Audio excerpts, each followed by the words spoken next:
마감모 10장에 보면 예수님이 여리고에 나가실 때 눈먼 바디메오를 고쳐주셨다 이렇게 여리고에서 나가실 때라고 했어요.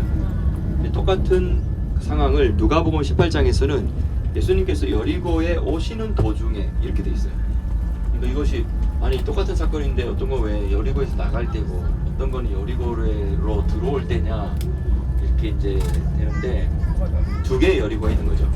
그러니까 구약부터 있었던 저쪽 여리고랑 북쪽에 있는 여리고랑 약간 남쪽에 있는 여리고는 신약의 여리고죠. 그래서 굳이 뭐 그때 당시에 이건 구약 여리고고 이건 신약 여리고야 이렇게 굳이 나눠서 설명하지 않고 뭐 이 정도는 나눠 설명할 수 있겠죠. 뭐 북쪽 여리고, 남쪽 여리고, 머리 많이 떨어진 건 아니거든요. 그래서 그런 것들 때문에 이렇게 마가복음은 여리고에서 나갈 때라고 했고 누가복음에서는 여리고에 오시는 도중에 이렇게 기록을 했다는 거죠. 그런 차이를 이해하면 또 이 문제가 해결됩니다. 지금 이제 여리고로 들어갑니다. 오른쪽에 보이는 것이 바로 요르단 산지입니다. 그리고 우리가 이제 나중에 썬데이에는 저 요르단 산지와 여리고 사이에 흐르고 있는 요단강 물 흐르는 곳을 갈 거예요.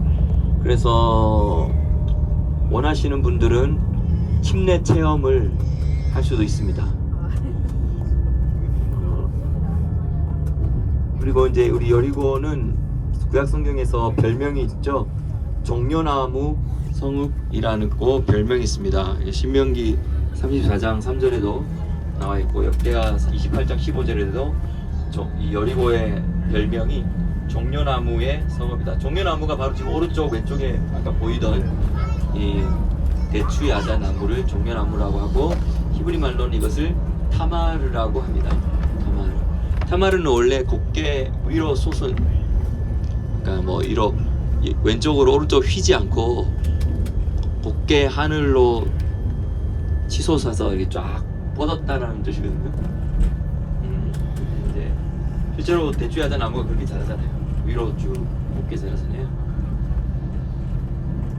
그래서 이 주변은 이런 대추야자 나무 타마르가 잘 자라는 지형이기 때문에 이 여리고가 대추야자의 나무의 성읍이다 이렇게 되죠. 우리가 지금 여기 한 해발 마이너스 260m예요. 거의 해발 마이너스 300m 가까이 왔죠. 저번에 갈릴리는 마이너스 200이랬죠. 여기는 마이너스 260. 그런데 여기서 이제 사해까지 더 내려가면 마이너스 430까지. 그래서 이 여리고는 지구상에서 인간들이 살아가는 마을을 이루고 도시를 이루고 살아가는 마을 중에 가장 낮은 곳이에요. 예루살렘은 한 평균 해발 740m 정도가 됩니다. 여러분들의 숙소는 어제까지 숙소였던 그 꼭대기는 한 820m에서 840m 정도 되고요. 성전산이 740m 정도 되고요. 740에 760 사이. 여기는 마이너스 260. 마이너스 260. 사람 이름 다말이 맞습니다. 그래서 그 예수님의 족보에 들어간 여자 다말이 타마르랑 똑같은 말입니다. 똑같은 그 어근입니다.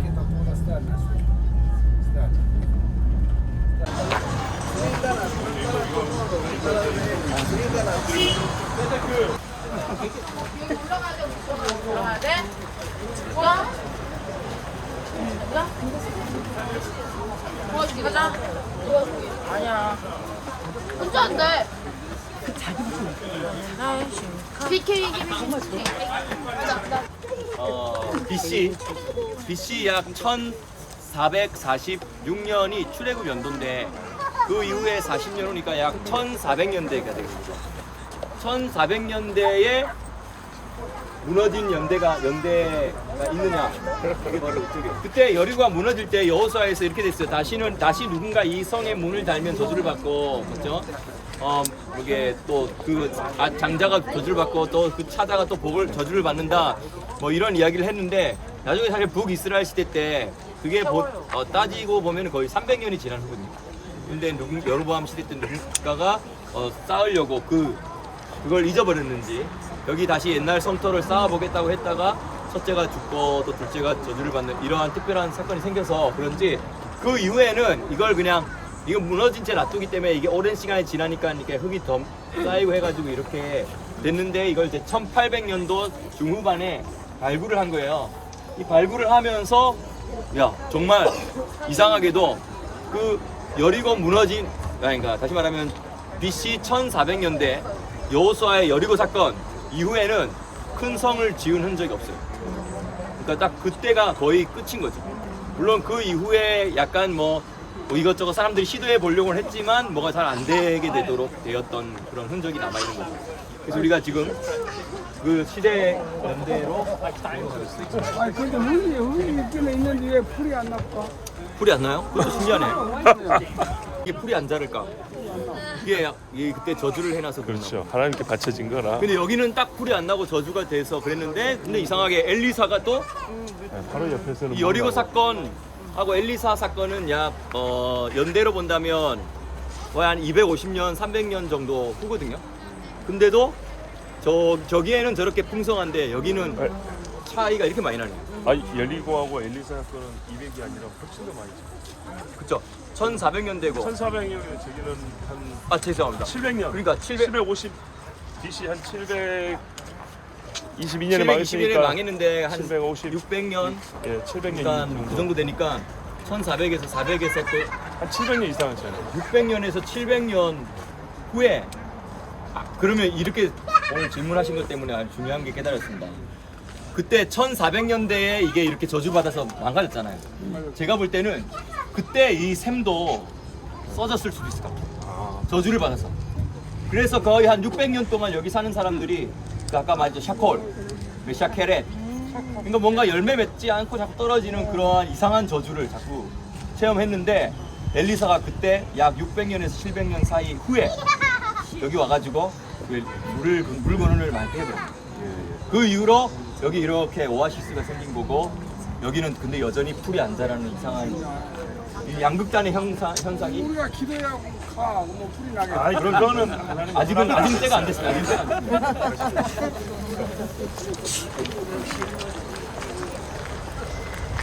좀풀 났어줘, 조금 좀. 아, 예, 저기는 그렇죠. 그 인류 역사상 그 얘기 좀 아까 하셨던 말씀 한 번만 더 해주실 수 있나요? 인류 역사상 많은 고고학자들이 지구의 여러 곳을 발굴했는데 가장 인류 역사에 오랜된 흔적이 남은 장소가 바로 여리고라고 고고학자들이 이야기하고 있습니다. 그래서 여기 연대를 보시면 물론 이제 항상 연대라는 거는 어느 정도 감안을 해야 돼요. 뭐 100년에서 200년 오차가 있을 수 있을 거라는 걸 연대를 감안을 하자는 거죠. 근데 어쨌든 이 연대가 이건 BC입니다. BC죠. 그래서 가장 그 여리고 여호수아서에서 여리고 성이 무너졌던 연대에 가장 근접한 모습인데요. 이제 이 사진으로 보면 이제 더 위에서 찍은 건 이렇게 잘 보이는데 이러한 모습들이 지금 이 모습보다도 더 밑으로 내려갔을 거고 지금 이 모습보다도 더 위로 올라간 성벽이었겠죠. 근데 그 성벽이 무너져 내려가지고 지금 성벽의 터만 그냥 이 정도로 남아있는 모습을 우리가 지금 보는 게 지금 이 현장입니다. 자, 그러면 이제 질문이 하나 생깁니다. 그러면 그 성벽이 무너질 때 특이한 사건이 있었잖아요. 라합이 있던 곳은 안 무너졌잖아요. 그럼 그게 어디냐? 그 위치상으로 볼 때는 이 반대편에 인데 거기는 이제 지금 막아놔가지고 가지를 못해요. 일단은 그래서 고고학자들이 발굴을 했어요. 그래서 어떤 걸 이것들을 발굴할 때 어떤 게 나타나면 항아리 나오죠. 근데 이 항아리마다 이게 지금 사실은 언제 가장 절정기냐면 9월, 10월, 11월이에요. 그럼 그때 저장해 놓고 꽉꽉 채워놓잖아요. 항아리마다 꽉꽉 채워놓고 보리도 항아리마다 가득가득 채워놓고 있었겠죠. 그런데 이때 이 연대에 발굴된 항아리 속에는 보리가 꽉 찼는데 그대로 그냥 덮여져 버린 거예요. 그 말은 뭘까요? 수확을 했는데 먹지도 못하고 죽었다는 뜻이에요. 근데 자, 그러면 보리추수와 이 타마르의 가을 절기에 있는 이런 추수들이 꽉 차가지고 먹지 못하고 죽었다라는 것은 그게 바로 6월절이 이제 3월달 정도거든요. 지금 우리가 앞으로 이제 2개월 후면 6월절이에요. 지금 여러분 1월달이죠. 그렇죠? 요 1월달에서 2월달 이제 다음 달이 2월달이면 2월달에서 3월달 요때가 이제 보리추수를 여기는 일찍을 하는 보리추수 일찍 하거든요. 다른 데보다 덥잖아요. 근데 여기 보리추수를 한창 해가지고 항아리를 가득 채워놨었던 그 시점이 바로 여리고성 무너진 시점이에요. 여호수아에서 보면 그렇죠. 그때 물이 이제 우기의 끝이기 때문에 요단강 물이 가장 창일했던 때라고 하는 거죠. 근데 그런 것들도 다 시기적으로 맞아가지고 이제 여기가 그때 당시의 흔적이라는 것을 우리가 확인할 수 있다라고 이제 고고학적으로 학자들이 이야기를 하는데 좀 더 자세한 이야기는 또 학자들이 믿음 없는 학자들은 아니다 출애굽 연대가 1400년대가 아니라 1200년대다라고 하는 사람이 있거든요. 근데 그거는 여러 가지 문제점이 있어요. 그러면 성경하고 안 맞게 돼요. 근데 그렇게 이야기하는 이유는 이집트 연대에다가 성경을 다 끼워 맞추려고 해서 그래요. 근데 원래 우리는 성경이 기준이라고 믿잖아요. 네, 그래 되면 1400년대가 맞아요. 근데 이집트 연대에 끼워 맞춘 현대학자들은 나중에 후대에 이제 사실은 요즘에 뭐라고 이야기하냐면 이집트 연대가 잘못됐다. 그래서 다시 성경의 연대가 원래 맞다. 성경의 연대에다 맞춰야 된다. 이런 이야기들이 학계에서 나오고 있는데 그 때문에 학자들은 서로 싸우고 있죠. 자기들끼리 싸우라고 놔두시고 우리는 뭘 믿으면 돼요? 그냥 성경 말씀대로 믿으면 돼요. 그게 됐죠? 자, 넘어갑시다. 가보고 싶다.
(900m) (1000m) (1200m까지) 저렇겠죠.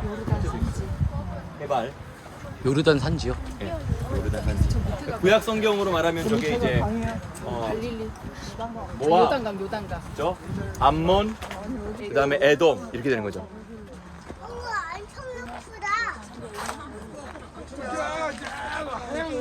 눈 버릴까? 네, 돌 때문에.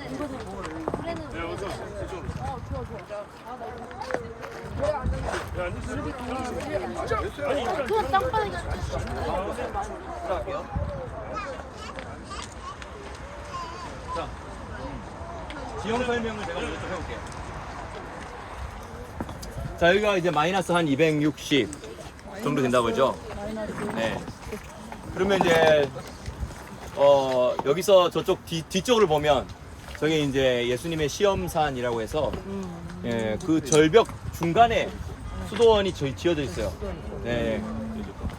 거기 가려면 이제 케이블카를 타고 갔다 와야 되는데 옛날에 이제 수도사들이 저런 동굴 안에 들어가서 예수님이 시험 받으셨던 그것이라고 기념하면서 거기서 수도 생활을 했던 그 흔적이 이렇게 건물로 남아 있는 겁니다. 네, 중간에 있죠. 하얀색 띠가 있죠. 건물이 있죠. 네. 자, 여리고의 실제 크기가 얼마나 했을까? 라는 걸 우리 지형적으로 보면, 자, 우리가 보통 있잖아요. 여기 갔다 왔던 제가 여기 빨간 지붕이 뭐죠? 엘리사의 샘이죠. 이 지역의 유일한 샘 근원이잖아요. 근데 샘 근원이 성 안에 있을까요? 성 밖에 있을까요? 성 밖에. 근데 우리 생각 같아서는 성 안에 있어야 될 것 같은데 또 이때는 성 밖에 놔뒀어요. 예, 그게 뭐 이제 지나가는 사람들도 먹고 마시고 동물들도 또 밤에는 물만 먹고 가지요 이렇게 하기 위해서 이게 성 밖에 있었다는 거예요. 그런데 이제 고대 시대 때 성 안으로 샘을 들이는 그런 건축 유형도 있었지만 이 같은 경우는 성 밖에 섬을 샘 근원을 놔뒀던 경우다 이거 말하는 거고요. 자, 그렇기 때문에 이 샘 근원이 성 밖에 있고 여기 지금 성 무너진 흔적 있죠. 네, 이게 지금 이렇게 쭉 가잖아요. 이렇게 쭉 가고 우리가 저기서 이제 우리 1400, 1500년대 걸 봤잖아요. 1400년, 1500년에 무너졌다는 거지. 그 이전에 1800년, 1900년 전부터 지어졌던 게 이제 그때 무너진 걸 말하는 거죠. 자, 그럼 여기서 이렇게 삥 돌면 저 뒤로 보실래요? 그 바로 앞에 무슨 마을 있죠? 저게 저 마을 건너면요 또 절벽같이 이렇게 쭉 파여 있어요. 그러니까 이거 자체가 자연 지형의 요새가 되는 거죠. 그러니까 성이 이렇게 둘렀을 거라고 예상이 돼요. 저렇게 저 있죠. 마을들 가까운 마을. 저 자체가 자연적인 성벽이잖아요. 저 위에다 성벽을 더 세웠겠지만 이렇게 쭉 돌라서 이렇게 돌려서 세웠을 거라고 예측이 돼요. 자, 그러면 어떤 이야기가 나오냐면 자 보세요. 7바퀴 반 돌았, 7바퀴 돌았죠? 네네. 아, 6바퀴에다 7바퀴니까 몇 바퀴냐? 14. 13바퀴 돌았죠? 네. 마지막 날 7바퀴 돌았죠? 네. 근데요, 그게 예를 들면 이쪽을 돌 때는요, 거리를 두고 돌 수 있어요. 성벽에다가 거리를 두고 돌 수 있어요. 근데 만약에 이렇게 돌다가 저쪽을 돌기 시작하면요, 저 산하고 이 산 골짜기에 돌아야 되면 어떤 느낌일까요? 바로 지금 위에 성벽이 있는데 거리를 두지 않고 걸으면 위에서 누가 돌 던지면 되게 위태롭고 위험할 수도 있을 정도의 그런 자연 지형이라는 걸 우리가 알 수 있게 되죠. 그러니까 사실은 궁시렁 걸 수도 있고 이러다 죽는 거 아니야? 왜 이런 어려운 일을 뭐 이렇게 할 수 있는데 하나님이 어떤 명령을 내리신 거예요? 돌 때 아무 말도 하지 말고 입 다물고 있으라는 거예요. 예, 그런 중요한 사건이 하나님이 하실 때 우리가 괜히 부정적인 말하고 이러면 이제 새 나가니까 예, 그러한 그 사람들이 믿음을 그렇게 순종해서 이러한 위험을 무릅쓰고 이렇게 했다라는 것까지도 우리가 감을 잡을 수 있게 됩니다. 자, 그다음 이제 여기가 저쪽이 사해 지역이고, 자, 여기 유대 광야와 유대 산지가 이렇게 있고, 여기는 요르단 산지가 이렇게 있어요. 자, 그런데 저 요르단 산지의 1000m, 1100m 저 높이에 보면 지금 저쪽에 뭐가 있냐면 모세가 마지막으로 올라가서 죽어서 느보산이 있어요. 느보산 방향이 여기 저쪽이에요. 근데 그 느보산 꼭대기 말고 그 산 중턱에 보면 뭔가 한번 라인이 한 개 더 있죠, 중간에. 네. 보이죠? 거기 바로 모압 평지예요. 그래서 백성들은 그 중간에 있는 그 모압 평지에 지금 모여 있어요. 그리고 그 모압 평지에서 약 이제 한 300m, 400m를 더 올라가서 모세가 그 산꼭대기에서 이제 또 기도도 하기도 하고 또 다시 내려와서 모압 평지에 진을 치고 있는 12지파를 또 이렇게 하기도 하고 했는데 이제 나중에 모세가 결국 저기서 죽고 이제 됐죠. 그리고 또 한 가지는 그 모압 평지에 모여 있는 그 이스라엘 백성을 저주하려고 이제 발람과 발락 이야기죠. 발락이 발람 꼬셔가지고 그 저주하라고 했던 그때 모압 평지에 모여 있었거든요. 그러니까 그 뒤에 있는 산이 약 300에서 400m 더 높은데 그 산에서 이렇게 바라보면서 여기서 저주해라 아니면 아닌가 막 척추하니까 아니다 여기 와서 또 저주해봐라 하면서 이렇게 하면서 왜 내가 저주하라고 불렀는데 왜 축복이 나오냐 하면서 이렇게 했던 그 장면을 영상에 볼 수 있습니다. 근데 여기 중요한 게 뭐냐면 자 지금 저기서 보면요 산꼭대기에 보면 중간중간에 좀 시커먼 것도 보이고 저기 보면은 도시에 흰색 건물 때문에 생기는 흰색 보여요 안 보여요? 보이죠? 그러면 저기 만약에 장정만 60명이면 약 60만 명이면 약 최소로 잡아서 200만 명이잖아요. 근데 사실 200만 명이 칩시다. 200만 명인데 200만 명이 모여있으면 보였을까 안 보였을까? 한 사람은 안 보여도요. 모여있는 건 보여요. 근데 그때 당시 이스라엘 사람도 무슨 색깔 옷 입었겠어요? 흰 옷 입었어요. 그러면은 여기서 흰 옷 입으면은 이렇게 태양빛이 딱 반사되면은 저기서 흰색이 뭔가 구름같이 쫙 보이지 않았을까요? 맞죠? 그렇죠? 근데 여기 더 중요한 거 그것만 보이나요? 여기서 뭐가 보일까요? 구름기둥, 불기둥이 보이는 거죠. 보였겠어요? 안 보였겠어요? 구름기둥, 불기둥이 마치 이제 이런 구름이 그늘을 가려주기 위해서 이렇게 되고 근데 기둥이 있어다니까 그 기둥이 이렇게 또 내려와 있죠. 근데 그 밑에는 또 흰 옷 입은 사람들이 구름같이 이렇게 쫙 깔려 있죠. 제가 에덴과 예루살렘 얘기할 때 항상 자꾸 이렇게 하늘과 땅을 연결돼 에덴 동산에 흐르는 강 그리고 이렇게 이야기했잖아요. 그러니까 여기서 보는 사람들이 그게 보이는 거예요. 그러니까 여기 있던 사람들이 간담이 서늘하고 두려워가지고 이제 그들이 저기 산꼭대기에 있더니 나중에는 여호수아가 지도력을 이어받고 나서는 또 산꼭대기에서 이렇게 지그재그로 내려와가지고 바로 요 눈앞에 보이는 거예요. 저 눈앞에 보이는 저 건너편에 저 녹색 지대 보이시죠? 그러니까 여기서 보였으면 녹색 지대도 보이는데 흰 옷 입은 사람들이 200만 명이 모이면 안 보이겠냐는 거죠. 그러니까 그게 딱 보이는데 거기까지도 아직까지 구름 기둥과 불 기둥이 따라오고 있으니까 낮에도 장관이지만 밤에 보면 이 사람들 입장에서 더 두려운 거예요. 그래가지고 문을 꽉 닫는 거죠. 근데 막 이제 요단강까지 건넜다 그러고 막 이러니까 이제 더 뻥뻥 닫았는데, 근데 오히려 그런 장면을 보면서 나도 저런 하나님을 믿는 백성이 될 수 있을까. 이런 라합은 오히려 다른 사람은 두려워서 문을 닫았는데 라합은 혼자 마음문을 열고 하나님, 나 같은 사람도 혹시 그 여호와 하나님의 백성이 되고 싶다, 될 수 있을까, 이렇게 생각했다는 거예요. 하나님이 믿음 있는 자는 이상하게 하나님 주목해 보시잖아요. 근데 라합이 어쩌다 이래 됐을까? 라합이 사실은 이제 여러분들 뭐 보통 이제 이런 샘 근원이 있으면요, 샘 근원 주변에 문이 있었을 거라고 또 봐요. 그죠? 근데 이 여리고가요, 어떤 장소냐면 오아시스이기 때문에 저쪽에서, 이거 폭죽 소리예요. 저쪽에서 이렇게 무역하던 사람들이, 이런 무역상들이, 보따리상들이 이렇게 내려와가지고는 오아시스에서 좀 쉬었다 가야 되잖아요. 쉬었다 가다가 다시 여기서 온 사람들이 이제 저쪽으로 가면 이집트로 가고, 지중해 유럽으로 가고, 또 지중해 유럽에서 온 사람들이 이쪽으로 가면 저 시리아, 그 다음에 요르단 쪽은 그러면 사우디아라비아 방향, 이라크, 이란 방향. 그러니까 이제 이 대상들이 항상 지나가는 길목인 거예요. 야, 믿음은 들음에서 나고, 들음은 그리스도의 말씀이에요. 그리스도께서 행하신 일이잖아요. 그분께서 행하신 일들을, 하나님께서 행하신 일들을 자꾸 듣다 보니까 처음에는 뻥치는 줄 알았는데 똑같은 이야기를 하는 사람이 많아지다 보니까 자기 어느 순간에 믿음이 생긴 거예요. 그러니까 다른 사람들은 이 장면을 보고는 문을 꼭 닫고 있었는데 이 장면을 보고는 믿음이 생기는 거예요. 내가 들었던 그게 진짜구나. 구름 기둥, 불 기둥, 흰 옷 입은 주의 백성들이 지금 이제 오는구나. 하나도 그 하나님의 백성이 되고 싶어. 이런 믿음을 이 라합이 가진 거예요. 근데 이런 믿음 얼마나 예쁘고 귀해요. 그러니까 하나님은 믿음 하면 눈이 뿅 가거든. 그러니까 이제 정탐꾼을 보냈는데 다른 기생집에 가지 말고 딱 라합 기생집에 하나님 가도록 두 사람을 이제 인도하시는 거예요.